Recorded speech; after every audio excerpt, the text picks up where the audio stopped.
in Mary-Louise McLaws, who joins us now from Sydney. She's an advisor for the WHO and a professor of epidemiology. Thanks for joining us on the program.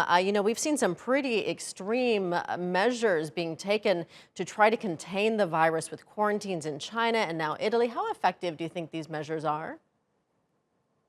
They're usually very effective very early on. So epidemiologists see the control of outbreaks a little differently than politicians or authorities that need to keep the economy going around. So we would prefer going in early and going in hard. Now, Italy jumped from 2 cases on the 29th of January, then double figures by the 23rd of February, and today they're nearly 6,000 cases. So they could have put in quarantine much earlier. However, I'm just an epidemiologist, and this is how we see containment. But authorities have to balance up, as your journalist has mentioned, the GDP, tourism, bringing in dollars.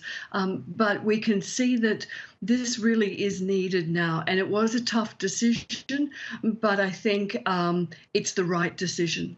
Mm-hmm. And I know there in Australia and also in other parts of the world, we've seen a lot of panicked reaction from people stocking up on face masks and toilet paper to an extreme degree. Do you think this panicked buying, it really is just an overreaction? And what would you advise people to do to protect themselves and their families?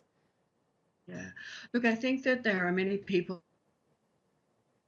in communities that feel very anxious, and this just adds to it. It doesn't help when the media and voices of authority say, "Oh, go out and get some extra food in case you're being isolated, self-isolation." That really is irresponsible, and it has occurred.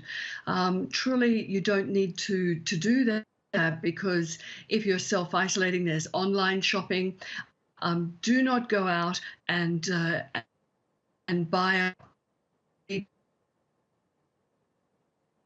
out there that come to do that, and you're now reducing their ability to get essentials. So I would say, please don't do it. And if you're so sick you can't shop or can't cook for yourself, the authorities will take you to hospital, or there will be community nursing.